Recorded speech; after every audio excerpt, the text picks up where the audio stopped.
Hello, everybody, and welcome to Taking Control, the ADHD podcast on True Story FM. I'm Pete Wright, and I'm here with Nikki Kinzer. Hello, everyone. Hello, Pete Wright. Oh, Nikki, get ready. I know. Get ready. Going to be a good one. I know. I'm so excited about this conversation, and because I think it's the second episode in this series we're doing this year again on ADHD and aging and physiology and brain and memory. And last week we opened up the conversation with memory, and I think this week's conversation is going to dig us into something deeper, and I'm very, very excited about it. Before we get into today's show, however, I want to tell you about Patreon. Our Patreon community is fantastic, and if you're a regular listener, this might just be your next move. Members of our Patreon get early ad-free access to every episode, access to member-only channels in our Discord community, and a seat at the live stream recording of the show where you can ask questions directly to our guests in the chat as we record. Plus, we're always throwing in special events along the way. Honestly, the thing I hear people talk about most isn't really any of that. It's the community itself. This is a group of real people, all living with ADHD, who show up for each other in a way that's pretty hard to find anywhere else. If you've ever wanted to be more than just a listener, this is where it happens. You just visit patreon.com/theADHDpodcast to learn more and join the community. And if you're not ready for that yet, that's fine too. Find us at takecontroladhd.com, connect with us on the socials, join us in our public Discord community, or sign up for the weekly email. We'd love to have you wherever you land. This week, as I said, it's a continuation of our conversation we started last week, and we're going to dig into the emotional territory that doesn't always get named. What happens to your sense of self when the coping strategies you've relied on your whole life start to give out? To help us, we're welcoming back one of our true ADHD pioneers. Dr. Kathleen Nadeau is a clinical psychologist who spent decades at the forefront of ADHD research and advocacy. She's published many books on ADHD, was inducted into the Chad Hall of Fame for her groundbreaking work on women and girls with ADHD, and lectures internationally on a solution-focused integrative approach to life with ADHD. Kathleen has formed a nonprofit, ILAT, I-L-A-T, the Institute for Lifespan ADHD Training, and we cannot wait to hear more about that. Oh, and of course, she's the author of Still Distracted After All These Years, which is the book we come back to many times on this show. Kathleen, welcome back to the ADHD podcast. Oh, it's my pleasure. It's always fun to talk with you. I think where we stand right now as we talk about ADHD and aging, after this conversation about memory and what happens in our brains, as we age, and what happens to our ADHD as we age, introduces this conversation for me that is so much about identity, right? What happens when we start to have to investigate a changing sense of self? We used to feel competent in managing our ADHD, our scaffold that helps us support our ADHD. We told ourselves this story that we were capable of pushing through anything because we'd gotten good at our accommodations, maybe. And I'm interested in your experience with folks who have to address that changing identity narrative as they age. Where do you start in that conversation? I start with reality, and that is that it's nothing unique to those of us with ADHD.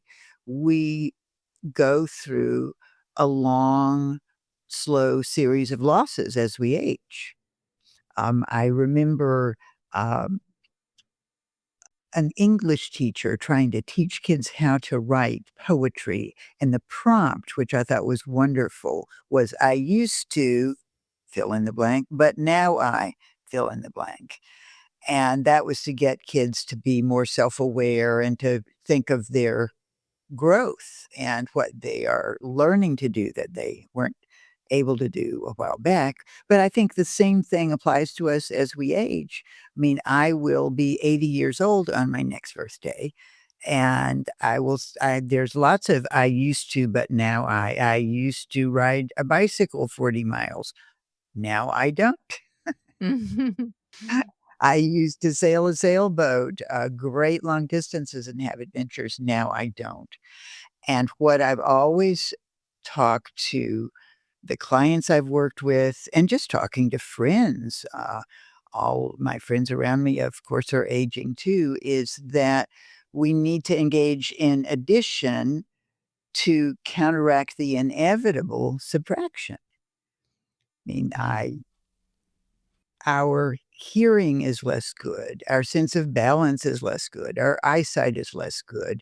You're talking about memory, and of course, everyone jokes about having senior moments.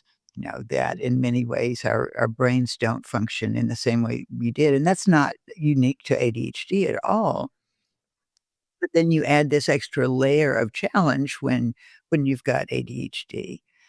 And what I try to explain to people is that our bodies are malleable and changeable throughout our entire life. And to give you an example of that, I came across an amazing article. Oh my gosh, this had to have been 15 years ago now. And the title of the article was Reversal of Cognitive Decline. And I thought, reversal? I've never heard about that. Wow. Reversal of cognitive decline. And it was written by a physician named Dale Bredesen, who later went on to write a book, which I thought was a little over the top in terms of its title, called The End of Alzheimer's. I have a feeling that his publisher came up with that title. Yeah. But his Bredesen's message is so important to all of us because really he is talking about the impact, positive or negative, that we have on our brains and our brain functioning every day. That includes restorative sleep. How do we get restorative, regular sleep? A lot of people don't realize it, but, 30 years ago, 40 years ago, you'd read articles about we don't understand why we sleep. And it actually seems like a dangerous thing to do, that you go to sleep and you're not aware and you could be eaten by a tiger while you're asleep. But now we do know why we sleep. And we sleep because there is something called the glymphatic system in the brain that literally takes the debris out of our brain, but only when we're in deep sleep, not the other phases of sleep. And the accumulation of proteins that are associated with Alzheimer's are because those brains didn't get adequately cleared out every night. I mean, people think of Alzheimer's as being very genetically based, and there certainly are genes that you'd rather not have that make it more likely that you get Alzheimer's. But I was just reading an article yesterday where Alzheimer's is now sort of being referred to as type 3 diabetes, and they're calling it that to emphasize that how we live every single day of our lives impacts our brain functioning. And Dale Bredesen is saying a lot of this can be reversed if you change your sleep patterns, if you improve your nutrition, if you get daily exercise, if you are socially connected.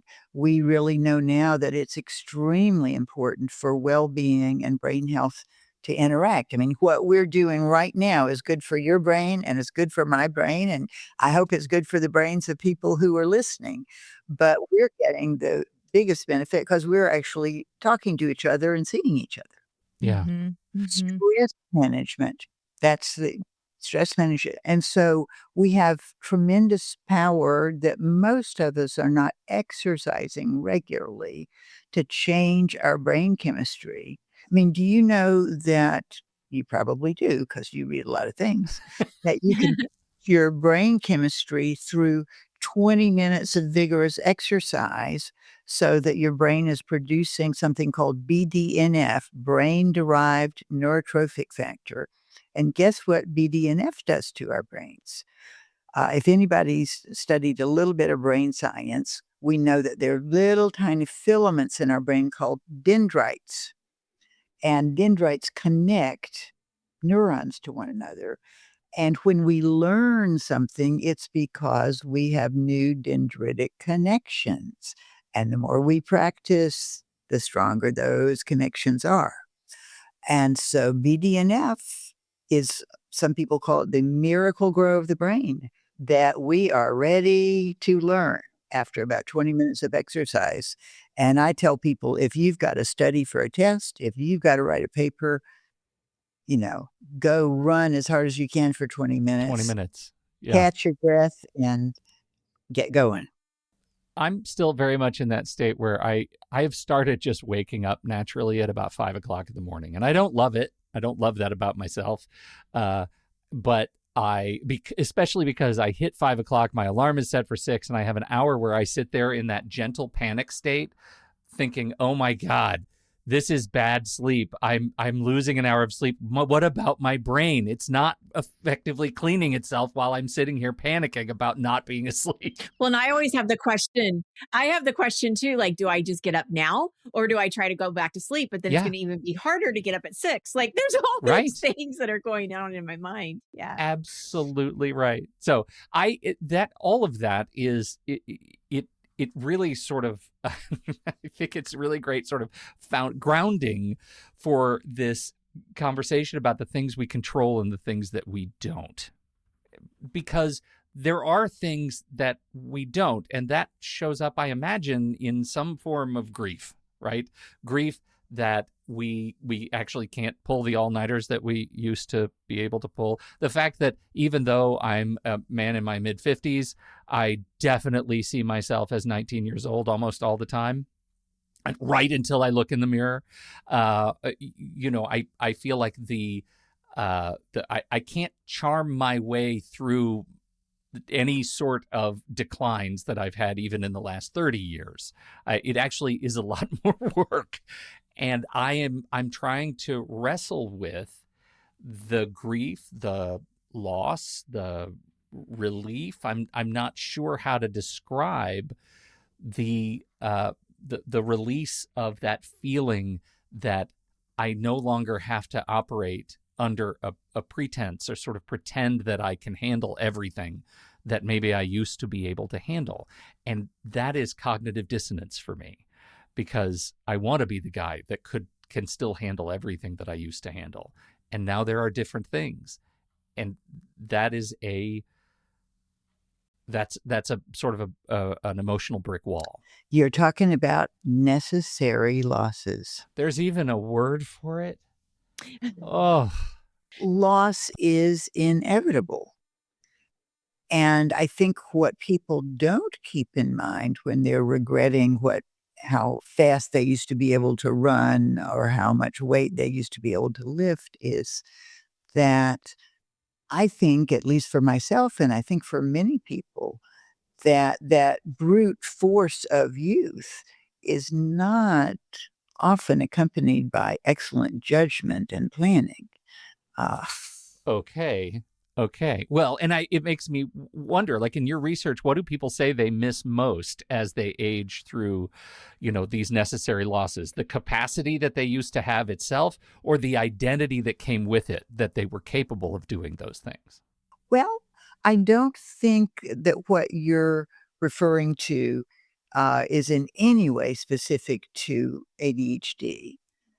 And in some ways, I think it may be gender-based, in that because us females weren't taught to value ourselves more highly if we were taller, stronger, could beat somebody up if they insulted us. I mean, that's not how we felt good about ourselves.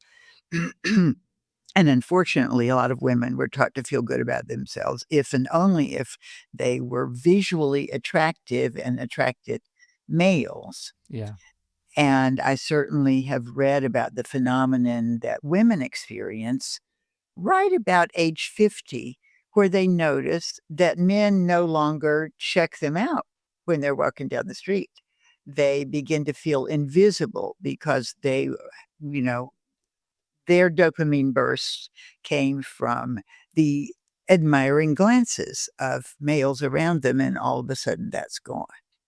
And I think that's the female version of what you're talking about, of the virility and strength. And I find it hilarious. My husband and I have been together for 50 years, and he now refuses, even in the doctor's office, to allow them to measure his height because he Oh my doesn't want it to be official that I he so relate to this.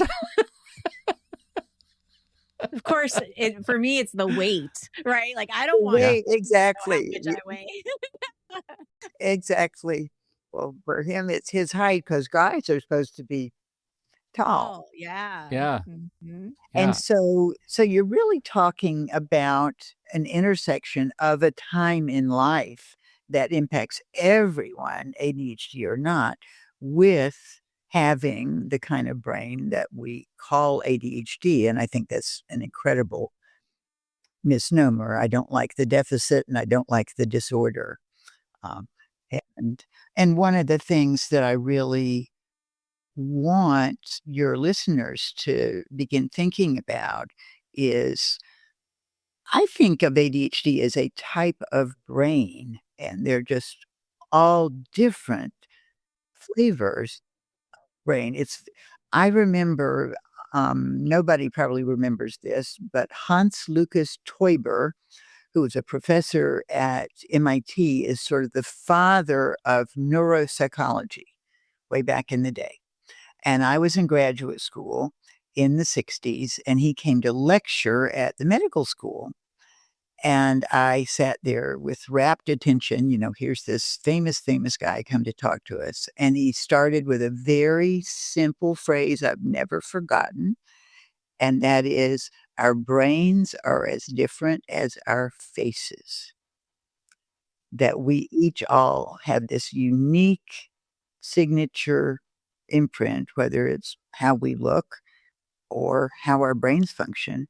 And as we're talking about getting older, I mean, the way I look, my face certainly isn't the face I had when I was 18 years old. Uh, Everything about us grows and changes, not always for worse, though, in many ways for better, because we learn from our experience. So I'm not seeing a strong intersection between what you're saying of just the regret of aging. I used to, but now um, having anything particular to do with ADHD. But what I do see is the regret of late diagnosis of Okay. what could I have been had I known, had the people around me known, had they understood what I needed, how I understood what I needed. Yeah. And so I am bringing a message of hope, and that is that neuroplasticity, we now know that our brains continue to produce neurons our entire life. When I was in grad school, I was taught you're born with every brain cell you'll ever have, and it's downhill from here. That's absolutely not true. We didn't know what we were talking about, Mhm. and Wow. that's a good thing. Yeah, Mhm. you're just, yeah, absolutely. One of those things that the gift of history is knowing what we now know different. And you're getting to, you actually skipped to my next question, which is this idea of late diagnosis. I hadn't really considered it in that form of grieving what we didn't know before we were diagnosed. Like, what does it mean to grieve a self you didn't even know you were performing, right? Like you didn't even know the context of who you could have been. That is a shock. Well, but I think it's a very common perception Yeah. because so many parents with undiagnosed ADHD have had children with diagnosed ADHD, and they see that child getting coaching, getting tutoring, getting accommodations, getting reassurance, learning to understand themselves, and being able to graduate from high school and go to college and develop a career. And they didn't have that. They didn't have that at all. I had a younger brother who was not only, I mean, he was the quintessential Dennis the Menace ADHDer, and on top of that, he was dyslexic. And when he was growing up, nobody knew what to do about either condition. I mean, he was just considered a behavior problem. He just said, "I hate school," without understanding, well, of course you hate school. You're being put in a position of being asked to do things that are very, very hard for you to do. Coming back to this theme, because I really think it's important as we think about aging, the intersection between where we put ourselves and what we're able to do. And so if we're putting ourselves in a context where we can thrive, and if we understand what that context is, we can make enormous changes at almost any age. I sat in on the dissertation defense 1 week ago of an ADHD colleague of mine, and I remember having a conversation with her about 10 years ago. She's 64 years old, and she Wow. just defended her dissertation. When she was in her mid-50s, I talked to her and I said, "You are so incredibly bright, and why don't you go out and earn the credentials that will allow you to do what you really wanna do?" And she shared with me that her father got his PhD when he was in his 60s. Wow. And I'll bet you a buck her father had ADHD as well. So she just defended her dissertation, and guess what her dissertation was on? Her dissertation was on people with ADHD struggling to write their dissertation, which Oh, I I think love it. That's so good. perfect. Perfect. And Yes. so she interviewed people with ADHD who had gone through that process and succeeded and were now teachers Mhm. and had a PhD with ADHD, and people who were struggling to go through the process, and really trying to understand their lived experience and what got the people through that made it through. And I've told her, your next research project, and I'd love to join you in it, is let's talk to the people that didn't make it through. Mhm. There's a large number of people called ABDs, all but dissertation. They did all that work, they did all the coursework, they could not complete the dissertation, and there they are. And so, getting back to your question about loss and regret, I mean, you better believe those people feel loss and regret. Yes. Yes. Mhm. Yeah. But, I had a client who was an ABD. He was at Harvard. He was studying economics, and he could not finish his dissertation. And after about 2 years of fruitless struggle, he left. And he was a very bright guy, and he was able to get good jobs in economics despite the fact that he hadn't finished his doctorate. And he met the woman who was to become his wife. And she said to him, "You mean to tell me you were at Harvard and you'd finished all your coursework and you'd passed your qualifying exam and you left? We are going back to Cambridge right now." Yeah. Oh, I love her. And they did, and she coached him through his dissertation, and by God, he has a PhD. Wow. Yeah. Because of that fortunate intersection, he just got lucky. He met somebody, thought, "You can't throw that away, and I can help you do it." I'm you're just such optimist around all. If I'm getting anything from this, it's just reframing my own language around Mm-hmm. this sort of perspective Mm-hmm. of optimism and capability and capacity, and the fact that it's not that challenges are not related necessarily to the fact that I can't do a thing, but related to the fact that I need to do a thing differently. I need to learn to reframe, and that's I guess the central sort of thesis of my brain right now, which is how do I help myself reframe decades of figuring it out, I'll say that in heavy air quotes, when this new story is, I don't have to see my past or future necessarily as a struggle at all, but just as a search for fresh scaffolding as I age. Well, I would leave out the as I age, and I would say, and I think this pertains to having this kind of brain at any age, is I need to figure out what I need and, if at all possible, put myself there. I mean, when I think about aging, and this has nothing to do with your brain or ADHD necessarily, but I think about like, what am I grateful for? What brings me joy? And, the alternative of not aging is not where I want to be. I'm happy to be alive. I'm happy to be here and be able to see what I get to see. And I mean, where does that, I have to think your mindset and your just how you view life has to make a difference with that optimism. It makes a huge difference, and we're talking about 2 different things, and when they both intersect, then you've really hit gold. You're talking about changing mindset and attitudes, and I've forgotten who it was. It might have been Henry Ford, uh, who said, "Whether you think you can or whether you think you can't, you're probably right." Mm-hmm. Mm-hmm. Yeah, right. Yeah.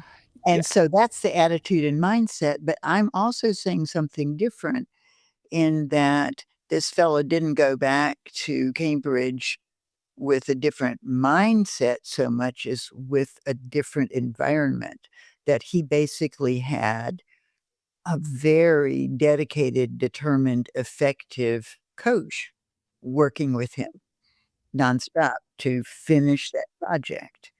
And when I talked to him about what had gotten in the way before, it was very clear that he had the bad luck of having a thesis advisor who seemed to he could care less whether he finished his dissertation or not. Didn't give him any guidance or support or just, I'm too busy to bother with you. So when you say I'm optimistic, I mean, one of the reasons I'm optimistic is I've spent decades watching people really, really struggle in one environment and just explosively succeed in another one. And so it really, I think of it, I talk about planting yourself in the right garden rather than trying to attitudinally or behaviorally just try to fit into where you happen to find yourself. That all of these things need to happen and need to come together. I part of the challenge that I'm having with just this conversation is that I came in with some assumptions that ADHD exacerbates or is exacerbated by aging and vice versa. And what you are telling me around every corner is, Pete, you're not understanding it right. That's not really accurate. Your ADHD, and I got to ask you plain, what is, in your experience, what is the role of ADHD on aging and vice versa? There can be a very negative convergence. I mean, there's age-related cognitive decline that most everybody Right. experiences, and if you've already got ADHD and then you start that, there there can be a convergence and a greater risk for dementia with ADHD, but that is ADHD in which when I told you about the reversal of cognitive decline, that Yeah. you can reverse it with good sleep, exercise, good nutrition, stress management, social connections, all of those things. improve. But if you're doing the opposite, which a lot of people with ADHD are, they're drinking too much alcohol, they've got irregular sleep patterns, they're eating junk because it's just too much trouble to cook, they are contributing to their decline and feeling this is the way life is. And I remember talking to someone who was diagnosed with very early Alzheimer's. And I talked to her and I said, "Do you know the book, The End of Alzheimer's?" And she said, "Oh, yes, I do." And I said, "Well, there's some really valuable stuff in there." And she said to me, "There's no way I'm going to change everything about the way I lived all my life. It sounds exhausting to even hear about it, much less go do it. That I'm suddenly going to start eating right and exercising and getting out into the community and stimulating my brain." And she didn't. And it was very sad. And I think one of the things that happens to some people with ADHD is I'm sure you've heard about how many tens of thousands of negative responses that many children with ADHD receive during the years that growing up. And if you internalize all that and believe it and tell yourself that, then there is likely to be a negative intersection. Not only have I had this brain all my life that's so inconvenient, but now I'm getting old on top of it. And so that's the intersection of poor health habits that are going to cause cognitive decline, ADHD or not. If we don't take care of our brains, they will decline. And if you're already in a self-defeating mindset because of living with ADHD and not learning how to constructively live with it, then of course there's going to be a negative intersection. And that's what we're seeing, that there is a greater chance of dementia for those with ADHD because of lifestyle factors. I mean, I'm sure you heard about that groundbreaking article that came out just within the past year that was done in the UK, where men with ADHD on average have an 8-year shorter lifespan, and women have a 9-year shorter lifespan on average. And that's all to do with lifestyle. And it's all to do with impulsivity in our earlier years. What I'm hearing and what what I'm realizing about myself is that I think these assumptions that I'm reckoning with are the assumptions that I understate the value of lifestyle on decline. Like there comes with an assumption that it's just a reality. I've lived with ADHD all my life. Of course, it's going to decline at a specific predetermined curve. And what you're saying, what I'm hearing is that's not true. That is an assumption worth challenging. And it's worth challenging with tools I can employ today and begin to improve my life and reap the benefits immediately, right? I can start working on my sleep and wake up better tomorrow, not just in 20 years. Absolutely. I mean, our brains are amazingly malleable, I mean, in real time. And I've just spent so many years of my life. There are certain cultures that are hard to live in if you have ADHD. And those cultures are cultures that highly, highly value the very things we're not good at. So, like when I was a little kiddo, I loved school, I loved to read, and I would get so frustrated because I would get marked off. I'm in 3rd grade, and I answered everything correctly, but I forgot to put my name and the date at the top of the paper, and I'm going, "What does that have to do with anything? I learned it, I did it all right," and I'd get, marked off for that. That was my ADHD. I was just doing it and forgot the teacher said. And that happens to a lot of people with ADHD. If you stay in that environment where being very precise and organized in particular is the value, I went to Switzerland a number of years ago to lecture at some private schools on ADHD. And they were concerned at these private schools because all the parents were shipping their kids back to the US because the schools in the US knew how to help kids with ADHD. So I go into the Swiss Cultural Museum the day before my lectures, trying to get brain fogged from my jet lag. And I walk in, and there's this, coat of arms of Switzerland, and above it are the stated values of Switzerland. I said, this is brilliant. I'm going to remember this. And I made an acronym, PPOD, so I would remember it. Precision, punctuality, order, and discipline are the stated values of the country of Switzerland, where they make watches. God. Yes. Wow. Can you imagine what it's like to have ADHD in Switzerland? Oh my God, that's incredible. You got it. You got it.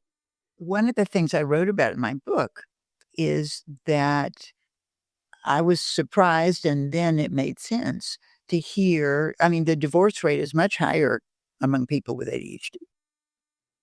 And there are all kinds of reasons for it. We can be very annoying people. We can be people who are overreactive, lose our tempers, get frustrated easily. And you may have heard sometimes we're messy and, forget. I have a nightly ritual of find my phone.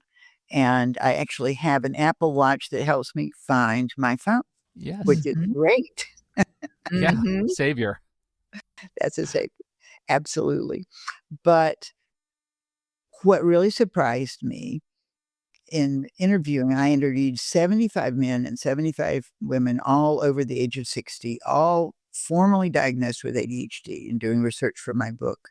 And quite a few of them reported, yes, I've been divorced for all the predictable reasons, but now I'm in a very good marriage, very happy marriage that I entered into, in midlife.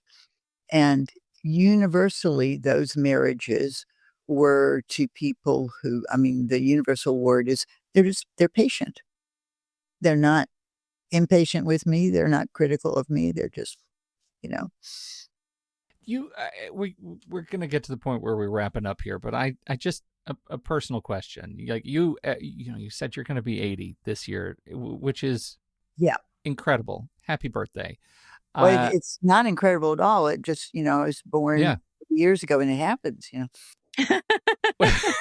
It's a fact. You're right. Congratulations for chronology, I guess.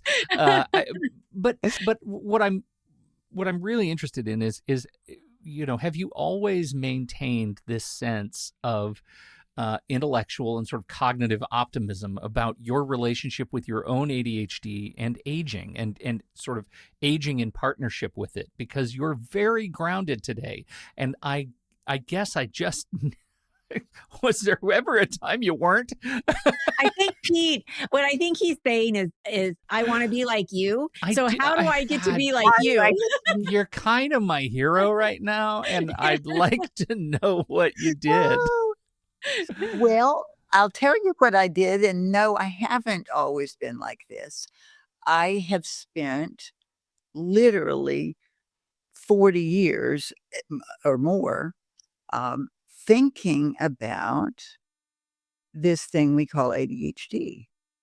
And when I have lived my brother had ADHD, my sister has ADHD, my daughter, my granddaughters, my grandfather, and they're all utterly different people, utterly different one from the other. And so that was my laboratory of this. It's crazy to have this narrow, derogatory stereotype of what it means to have this kind of a brain. And just think about it. I've spent all these years working with people who were encountering some kind of a difficulty or another related to their ADHD. So I've had a lot of time to think about it and problem solve with all these folks. And I've learned a lot from the people that I've worked with. I would run adult support groups and get lots of tips that I'd never thought of about how to manage this or how to manage that. I didn't know that my watch could find my phone. This was a suggestion of my daughter. Go get an Apple Watch. It can find your phone. That's right. so brilliant. Well, you're an aspirational figure, and you've given me a lot to think about. I was going to ask, what in your experience distinguishes the people who are able to move through, with curiosity and maybe joy, from the ones who get stuck in the grieving process, and you just manifest the former. And I think that is a lesson to me for sure. Well, let's go back to what I was saying about our brains are as different as our faces. And I was blessed by not inheriting the tendency toward depression. My brother was. I mean, there's a lot of people, and that's very biological, and I just dodged that bullet. And I think it's a real double whammy when you struggle with depression and ADHD, or when you struggle with intense anxiety and ADHD. And I'm in no way meaning to say, oh, it's a piece of cake to just sail through life. Uh, but I do think that it has enormously benefited me to work with so many people with ADHD all these years. And you talked to, just let me say something because I think it's so important that we are a tribe. People with ADHD are a tribe, and we like each other.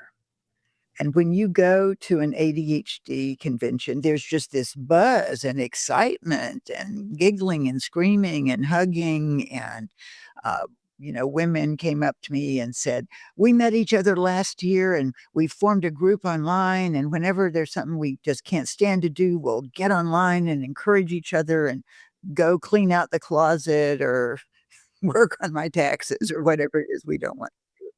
That we are a tribe, and you'd never see that. Can you imagine a convention of people with anxiety or depression or bipolar going, "Woo, I found my tribe"?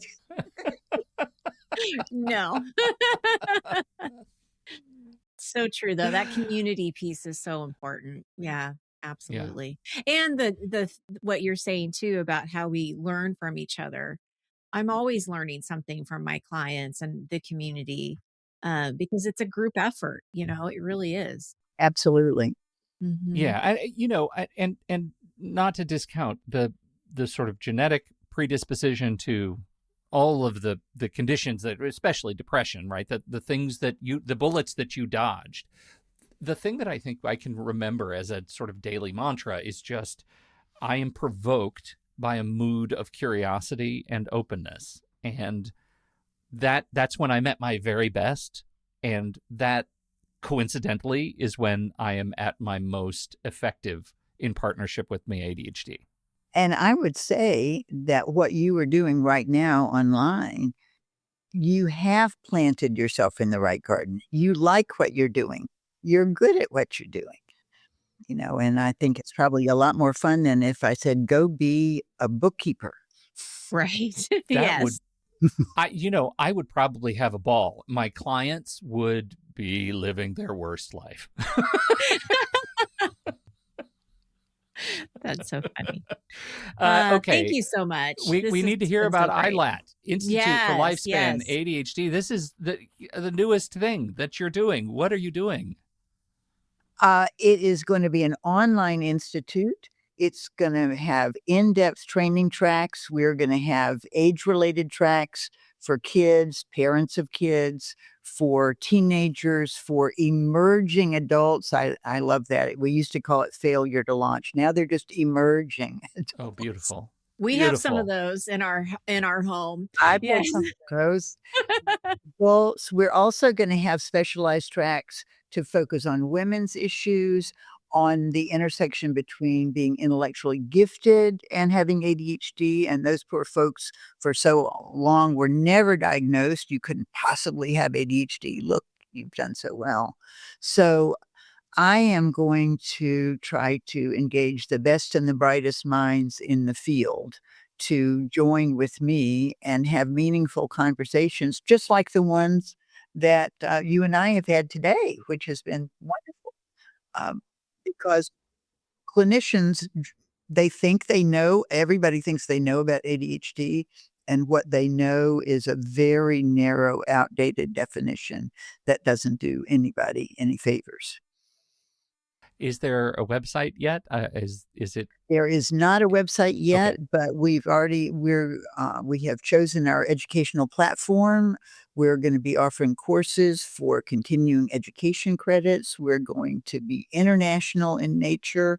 I've already got people in Europe, in Latin America saying we're very interested in collaborating with you. It's a nonprofit organization whose mission is this world needs highly trained ADHD specialists. I love it. Keep us updated. Yes. What a beautiful, beautiful mission you have found yourself on right now. This is fantastic. Well, I'm excited. It's something I've been wanting to do for a long time. If not now, when? That's Perfect. Right. Thank you so much for being here with us. We sure appreciate you and your wisdom and your time today. It's been a real honor to have you back. Well, my pleasure. All right. And we appreciate all of you for downloading and listening to this show. Thank you for your time and your attention. Don't forget, if you have something to contribute to the conversation, we're heading over to the Show Talk channel on our Discord server, and you can join us right there by becoming a supporting member at the deluxe level or better, patreon.com/the ADHD On behalf of Nikki Kinzer and Dr. Kathleen Nadeau, I'm Pete Wright, and we'll see you right back here next week on Taking Control, the ADHD podcast.